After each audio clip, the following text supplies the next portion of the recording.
এবং তাই আমাদের এখানে যারা উপস্থিত হয়েছেন সবাইকে আমি অনেক অনেক প্রণাম অভিনন্দন জানাচ্ছি। এবং কবিগুরুর এই জন্মদিন দিয়েই আমাদের যাত্রা হলো শুরু। ওগো কর্ণধার তোমারে করি নমস্কার, রাস্তাই আমাদের রাস্তা দেখাবে।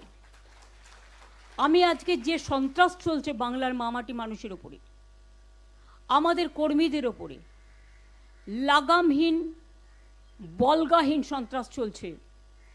এমনকি আমার বাড়িতে একটি মেয়ে থাকে, তপশিলি মেয়ে, তার বাড়িতে তার 92 বছরের বৃদ্ধা মাকেও সরিয়ে দিতে হয়েছে, কারণ বিজেপির উন্মত্ত তাণ্ডব বাহিনী সেখানে উপস্থিত হয়ে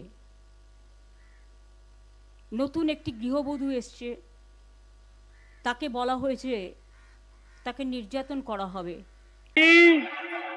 আমি শুভেন্দু অধিকারী ঈশ্বরের নামে শপথ করিতেছি যে বিধি দ্বারা স্থাপিত ভারতের সংবিধানের প্রতি আমি অকৃত্রিম নিষ্ঠা ও আনুগত্য পোষণ করিব। আমি ভারতের সার্বভৌমত্ব ও অখণ্ডতা রক্ষা করিব। পশ্চিমবঙ্গ রাজ্যের মুখ্যমন্ত্রী রূপে আমার কর্তব্যসমূহ নিষ্ঠাপূর্বক এবং বিবেকসম্মতভাবে নির্বাহ করিব। আমি ঈশ্বরের নামে শপথ করিতেছি যে বিধি দ্বারা স্থাপিত ভারতের সংবিধানের প্রতি আমি অকৃত্রিম নিষ্ঠা ও আনুগত্য পোষণ করিব। আমি ভারতের সার্বভৌমত্ব ও অখণ্ডতা রক্ষা করিব। পশ্চিমবঙ্গ রাজ্যের মন্ত্রী রূপে আমার কর্তব্যসমূহ নিষ্ঠাপূর্বক এবং বিবেকসম্মতভাবে নির্বাহ করিব এবং ভয় বা পক্ষপাত প্রীতি বা বিদ্বেষ রহিত হইয়া সকল শ্রেণীর জনগণের প্রতি সংবিধান ও বিধি অনুসারে ন্যায়াচরণ করিব। Hello friends, Bengal job study সংবাদ চ্যানেলে আপনাদের প্রত্যেককে জানাই স্বাগতম। আজ এক্ষুনি মাত্র বা খবর অনুসারে রাজ্য কেন্দ্র সরকারের তরফ থেকে উঠে এলো আজকের বাছাই করা 20টি গুরুত্বপূর্ণ সংবাদ। শুরুতে হেডলাইন, তারপরে বিস্তারিত খবর। সকাল থেকেই সাজো সাজো রব ব্রিগেড ময়দান। আর কিছুক্ষণ পরেই শপথ নেবেন বাংলার নতুন মুখ্যমন্ত্রী শুভেন্দু অধিকারী। যেন মুখ্যমন্ত্রীর সাথে মমতা বন্দ্যোপাধ্যায়ের নামটা জড়িত। এবার সেই নাম সুরে শুভেন্দু অধিকারীর নাম উচ্চারণ করতেও খানিকটা হোঁচট খেতে হচ্ছে সাধারণ মানুষকে। তবে সময় পাল্টালে অভ্যাসও পাল্টাবে। কিছুদিন পর এই মুখে সেই নামও শুয়ে যাবে।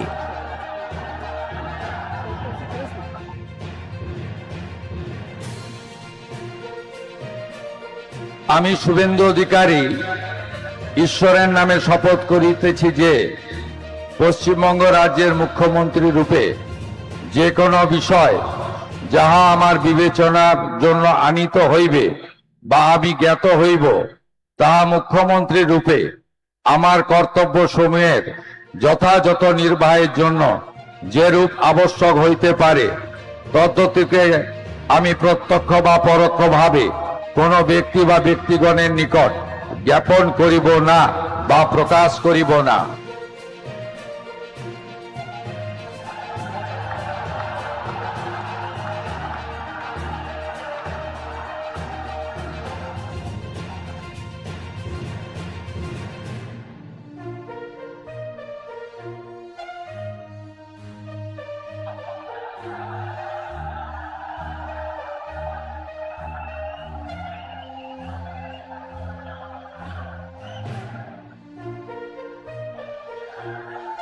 তবে বিরাট বড় নির্দেশিকা, শুভেন্দুর শপথে নেওয়া যাবে না ছাতা, জলের বোতল এবং ব্যাগ। 25শে বৈশাখ কলকাতার ব্রিগেড প্যারেড ময়দানে রাজ্যের নতুন মন্ত্রিসভার শপথ গ্রহণ। পশ্চিমবঙ্গের বিজেপির প্রথম মুখ্যমন্ত্রী হিসেবে শপথ নেবেন শুভেন্দু অধিকারী। শপথ গ্রহণে উপস্থিত হতে পারে যে কেউ, কিন্তু সঙ্গে ছাতা, জলের বোতল বা ব্যাগ থাকলে ফিরতে হতে পারে। জানা গিয়েছে নিরাপত্তার খাতিরে ব্রিগেড প্যারেড গ্রাউন্ডকে কম বেশি 35টি সেক্টরে ভাগ করেছে পুলিশ। পরশুদিন আমি অবাক হয়ে গেছি যখন দেখলাম আমার ফোন আসছে না, মেসেজ আসছে না, আর কেউ আমাকে ফোনও করছে না। তারপরে দেখলাম ইন্টারনেটটাই উইথড্র করে নিয়েছে। আরে আমাকে একটু 1 ঘন্টা আগে জানাতে পারতো। আমি তো চাই ওরা উইথড্র করুক, আমি ওদের দয়া নিতে চাই না, আমি কারো ক্ষমা ভিক্ষে চাই না, আমি কারো সহানুভূতি চাই না। কারণ লড়াইটা আমরা জিতেছি, এটা মাথায় রাখবেন। আমাদের হারানো হয়েছে এটাই অতীব সত্যি, আগামী দিন প্রমাণ হবে। দিল্লির অল ইন্ডিয়ার সব লিডাররা আমার সাথে যোগাযোগ করেছেন। আমি তাদের, সোনিয়াজি কথা বলেছেন, রাহুল গান্ধী কথা বলেছেন, খার্গেজি কথা বলেছেন, উদ্ধব ঠাকরে আমাদের মেসেজ পাঠিয়েছেন, তেজস্বী মেসেজ পাঠিয়েছেন, অখিলেশ নিজে এসে ঘুরে গেছেন। এছাড়াও হেমন্ত সোরেন থেকে শুরু করে কেউ বাকি নেই। কাজে আপনাদের, ইভেন অরবিন্দ বলেছে, আমি নিজ জীবনে এত কষ্ট পাইনি যখন আমি নিজেও হেরেছি, এটা হারানো হয়েছে। আমি তাদের সকলকেই মিটিং থেকে কৃতজ্ঞতা জানাই। এবং আপনাদের কাছে একটা কথা বলি, সংখ্যায় হয়তো বেশি লোক এখন পাবেন না, তার কারণ সবার বাড়ি আটকে রেখে দিয়েছে, নয় ভয় দেখাচ্ছে, নয় চুরি করে নিচ্ছে, নয় ডাকাতি করে নিচ্ছে, এমনকি কিছু গুন্ডা বাহিনী। আপনাদের আমি কি বলবো, পরশুদিন মহুয়া মিত্র আমাদের সাংসদ কলকাতা থেকে দিল্লি যাচ্ছিল প্লেনে, সেখানে দেখছে দিল্লিতে যাচ্ছে, কলকাতা থেকে যারা লিগিং করতে এসেছিল তারা ফিরে যাচ্ছে। তারা ওখানে ওকে এত অশ্লীল ভাষা বলেছে, ভিডিও আমাদের কাছে আছে, ওর সঙ্গে সঙ্গে ব্যাক করে চলে এসছে। বললো দিদি আমি তর্ক করতে গেলে আমি চাইনি ওদের সাথে কোনো বিতর্কে জড়াতে। আমি বললাম ভালো করেছো, এভিডেন্স কিন্তু আমাদের কাছে সব কিছু আছে, নিশ্চিন্তে থাকুন। আমরা এই লড়াইটা, কল্যাণ আছে, আমি আছি, চন্দ্রিমা আছে, কপিল সিব্বল আমাকে ফোন করেছিল, অভিষেক মনু সিংভি ফোন করেছিলেন, বললেন যা সহযোগিতা করার আমরা করব। প্রশান্ত ভূষণজিও লড়াই করছেন, মেনেকাও আছেন, আমি নিজেও সিনিয়র বার অ্যাসোসিয়েশন বার কাউন্সিলের লয়ার, বিমানদা আছেন আমাদের খুব সিনিয়র অ্যাডভোকেট, অশোকদা আছেন, আমাদের বৈশা আছে, শুভাশিস আছে, চন্দ্রিমা আছে, অনেকেই আছে। আমাদের লড়াই আমরা করতে জানি, আমরা এটা করে নেব। কিন্তু এখন যেটা আপনাদের আমি বলবো যে এই সিচুয়েশনে যখন চারিদিকে সন্ত্রাসের একটা বজ্র নিঘাত চলছে, বজ্রপাত, সেখানে ভয় না পেয়ে আমি বাংলার যত রাজনৈতিক বিরোধী দল আছেন, তৃণমূল কংগ্রেসে থেকে আমি আবেদন জানাচ্ছি, যদি মনে হয় আবেদনটা গ্রহণযোগ্য করবেন, তা নাহলে করবেন না, এটা আপনাদের অধিকার। কয়েকটি সেক্টর নিয়ে তৈরি হবে এক একটি ব্লক। আর এদিকে বিরাট বড় খবর, মুখ্যমন্ত্রী হিসেবে শুভেন্দুর নাম প্রস্তাব দিলীপের, গাড়িতে বসলেন পাশাপাশি। এবার নতুন সরকারে বড় দায়িত্বের ইঙ্গিত। আর এদিকে আবার সৌজন্য দেখিয়েছিলেন বুদ্ধদেব ভট্টাচার্য। এবার কি মমতা বন্দ্যোপাধ্যায় যাবেন শুভেন্দুর শপথ গ্রহণে? উঠছে এবার প্রশ্ন, কি বলছে প্রোটোকল? শনিবার কলকাতার ব্রিগেড প্যারেড ময়দানে রাজ্যের নবম মুখ্যমন্ত্রী হিসেবে শপথ নেবেন শুভেন্দু অধিকারী। এদিনই বিজেপির পরিষদীয় দলনেতা হিসেবে নির্বাচিত হওয়ার পর লোকভবনে গিয়ে সরকার গঠনের দাবি জানাবেন শুভেন্দু অধিকারী। বিজেপি রাজ্য সরকার গঠন করতে চললেও প্রতীকী প্রতিবাদ হিসেবে মুখ্যমন্ত্রীর পদে ইস্তফা দিতে অস্বীকার করেছেন মমতা বন্দ্যোপাধ্যায়। আর এই পরিস্থিতিতে প্রশ্ন উঠছে, শনিবার শুভেন্দু অধিকারীর শপথ গ্রহণের দিন হাজির থাকবেন কি মমতা বন্দ্যোপাধ্যায়? কি বলছে প্রোটোকল? তাতেই তোলপাড়। 2011 সালে পালাবদল হয়েছিল রাজ্যের। পালাবদলের সময় মমতা বন্দ্যোপাধ্যায় শপথ গ্রহণে হাজির হয়েছিলেন বিদায়ী মুখ্যমন্ত্রী বুদ্ধদেব ভট্টাচার্য। এবার মমতা বন্দ্যোপাধ্যায় যেমন ভবানীপুর থেকে শুভেন্দু অধিকারীর কাছে পরাজিত হয়েছেন, একইভাবে সেবারেও যাদবপুর থেকে মনীশ গুপ্তের কাছে পরাজিত হয়েছিলেন বুদ্ধদেব ভট্টাচার্য। তা সত্ত্বেও বিমান বসু, অসীম দাশগুপ্তর সঙ্গে নিয়ে রাজভবনে মমতা বন্দ্যোপাধ্যায় শপথ গ্রহণে উপস্থিত ছিলেন। রাজনৈতিক সৌজন্য দেখিয়েছিলেন প্রাক্তন মুখ্যমন্ত্রী। শপথ অনুষ্ঠানে মমতা বুদ্ধদেবের পরস্পরকে নমস্কারের ছবিও রাজ্য রাজনীতির ইতিহাসে অন্যতম স্মরণীয় ফ্রেম হয়ে রয়েছে। তবে এবার দেখার মমতা বন্দ্যোপাধ্যায় সেই সৌজন্য দেখান কিনা।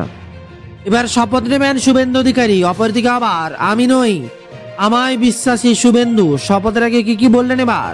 নিউ টাউনের বিশ্ব বাংলা কনভেনশন হলে বঙ্গবাসীর উদ্দেশ্যে বক্তৃতা রাখলেন কেন্দ্র সরকার। আমি ঈশ্বরের নামে শপথ করিতেছি যে বিধি দ্বারা স্থাপিত ভারতের সংবিধানের প্রতি আমি অকৃত্রিম নিষ্ঠা ও আনুগত্য পোষণ করিব। আমি ভারতের সার্বভৌমত্ব ও অখণ্ডতা রক্ষা করিব। পশ্চিমবঙ্গ রাজ্যের মন্ত্রী রূপে আমার কর্তব্যসমূহ নিষ্ঠাপূর্বক এবং বিবেকসম্মতভাবে নির্বাহ করিব এবং ভয় বা পক্ষপাত, প্রীতি বা বিদ্বেষ রহিত হইয়া সকল শ্রেণীর জনগণের প্রতি সংবিধান ও বিধি অনুসারে ন্যায়াচরণ করিব। রাষ্ট্রমন্ত্রী অমিত শাহ বাংলায় উপমুখ্যমন্ত্রী শুভেন্দু অধিকারী, আর এদিন তার কথাই বারবার উঠে এলো একটাই শব্দবন্ধ, আমরা। দায়িত্ব নেওয়ার আগে আমি নয়, আমরাতেই জোর দিলেন শুভেন্দু অধিকারী। যেমন জল্পনা ছিল সেটাই এবার বাস্তবায়িত হলো, শুভেন্দুই হলেন মুখ্যমন্ত্রী।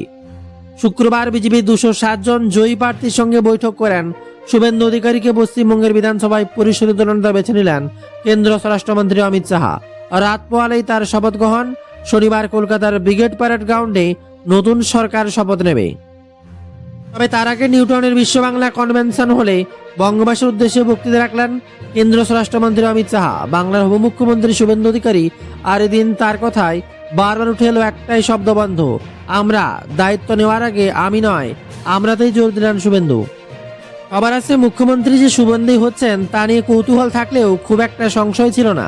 পদ্ম শিবিরের ভোটের ফল ঘোষণার পর থেকেই মুখ্যমন্ত্রীর পদে তাকেই সবচেয়ে জোরালো দাবিদার বলে মনে করা হচ্ছিল।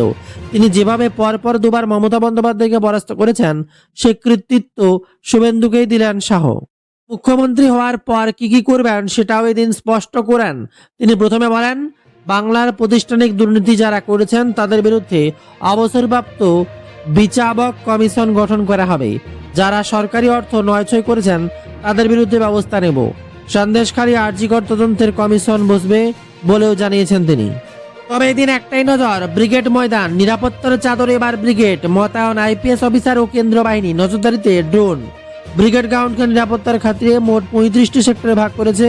কয়েকটি সেক্টর নিয়ে তৈরি হয়েছে এক একটি ব্লক। প্রত্যেকটা ব্লকের নিরাপত্তার দায়িত্বে থাকবেন একজন করে আইপিএস পদমর্যাদার অফিসার। নিরাপত্তার এই সামগ্রিক ব্যবস্থা তদারকি করবেন স্বয়ং কলকাতা পুলিশ কমিশনার। ব্রিগেডের আয়োজিত মেগা অনুষ্ঠান নিরাপত্তায় কোনো খামতি রাখতে চাইছে না প্রশাসন। শপথ গ্রহণ ও বিজয় সমাবেশকে কেন্দ্র করে অভূতপূর্ব নিরাপত্তার ব্যবস্থা করা হয়েছে গোটা ময়দান চত্বরে। কলকাতা পুলিশের পাশাপাশি নিরাপত্তার দায়িত্ব থাকছে কেন্দ্র বাহিনীও। ব্রিগেড গ্রাউন্ডকে নিরাপত্তার খাতিরে মোট 35টি সেক্টরে ভাগ করা হয়েছে। কয়েকটি সেক্টর নিয়ে তৈরি হয়েছে এক একটি ব্লক। অনুষ্ঠান মঞ্চের সামনের ব্লকগুলোতে মূলত ভিভিআইপিদের জন্য সংরক্ষণ থাকছে। প্রশাসন সূত্রে খবর, প্রায় 40 জন ভিভিআইপি অনুষ্ঠানে উপস্থিত থাকবেন। তাদের নিরাপত্তার কথা মাথায় রেখেই শহরের বিভিন্ন গুরুত্বপূর্ণ মোড়ে এবং ব্রিগেডের বাইরে ড্রোন ব্যবহার করে নজরদারি চালানো হয়েছে। এছাড়াও মাঠের চারপাশে বহুতল ভবনগুলো ছাদে মোতায়েন থাকবে পুলিশ কর্মী বলে সূত্র মারফত খবর। এমনকি অনুষ্ঠানে আসা প্রত্যেক ব্যক্তিকে কড়া চেকিং এর মধ্য দিয়ে প্রবেশ করতে হবে। আমন্ত্রিত অতিথি হোক বা সাধারণ দর্শক, নিরাপত্তা তল্লাশি সবার জন্য বাধ্যতামূলক। পুলিশ সূত্রে স্পষ্ট জানানো হয়েছে, মাঠে কোনোভাবেই ছাতা, ব্যাগ বা জলের বোতল নিয়ে প্রবেশ করা যাবে না। কেউ এ ধরনের সামগ্রী নিয়ে এলে তাকে গেট থেকে ফেরত পাঠানো হবে। শহরের বিভিন্ন প্রান্ত থেকে আসা মানুষকে এবার এই সামগ্রীগুলো এড়িয়ে চলার পরামর্শ দেওয়া হয়েছে।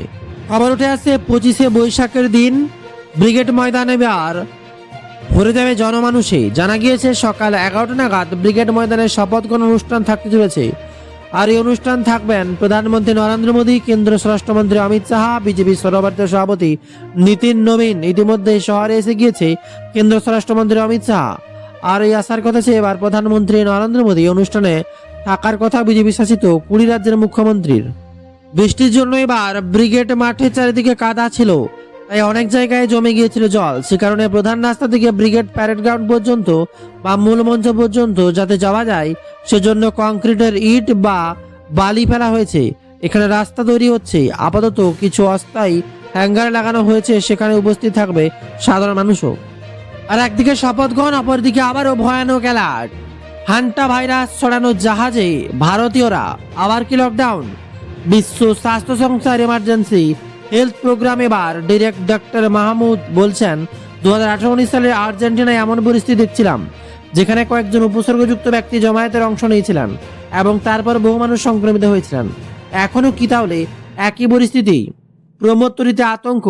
আটলান্টিক সাগরের বুকে ভেসে থাকা লাক্সারি ক্রুজ শিপে ছড়িয়ে পড়েছে হান্টা ভাইরাস। ইতিমধ্যে 3 জন যাত্রীর মৃত্যু হয়েছে। হান্টা ভাইরাসে সংক্রমিত 8 জন। ক্রুজ শিপ থেকে 149 জন যাত্রী রয়েছে। তাদের মধ্যে আবারও 2 জন ভারতীয় ক্রু সদস্য রয়েছেন। এরপর আরও সংখ্যা বাড়ছে। ভারতে ছড়িয়ে পড়বে না তো এই মারণ ভাইরাস? তবে কোথায় ছড়াচ্ছে এই হান্টা ভাইরাস? বিশ্বের অন্যতম বিরল ও মারণ ভাইরাস হলো হান্টা ভাইরাস। প্রমোত্তরিতে একের পর এক যাত্রী আক্রান্ত হয়েছেন। তাই হান্টা ভাইরাস নিয়ে বিশ্বজুড়ে উদ্বেগ বাড়ছে। এটাও কি করোনা ভাইরাসের মতো ছড়িয়ে পড়বে? লকডাউন হবে? বিশ্ব স্বাস্থ্য সংস্থা বলছে আপাতত এমন কোনো সম্ভাবনা নেই। মারণ ভাইরাস হলেও তা এখনো ভয়ানক সংক্রমণ আকার ধারণ করেনি। তবে একবার তো নজর রাখতে হবে মমতা বন্দ্যোপাধ্যায়ের দিকে। হেরে যাওয়ার পরিবার প্রথম কর্মসূচি শনিবার কালীঘাটের বাড়ির চত্বরে এবার রবীন্দ্র জয়ন্তী পালন করবেন সদ্য প্রাক্তন সিএম মমতা বন্দ্যোপাধ্যায়। উপস্থিত থাকার কথা অভিষেক বন্দ্যোপাধ্যায়েরও। দলের নেতৃত্ব স্থানীয়দের ডাকা হয়েছে মমতার বাড়ির রবীন্দ্র জয়ন্তী পালনের কর্মসূচিতে। বিধানসভার নির্বাচনের হারের পর এটাই তৃণমূল নেত্রীর প্রথম আনুষ্ঠানিক কর্মসূচি। শনিবার মমতার বাড়ির অনুষ্ঠানে সঙ্গীত পরিবেশন করার কথা ইন্দ্রনীল সেন এবং রাজ্যসভার সাংসদ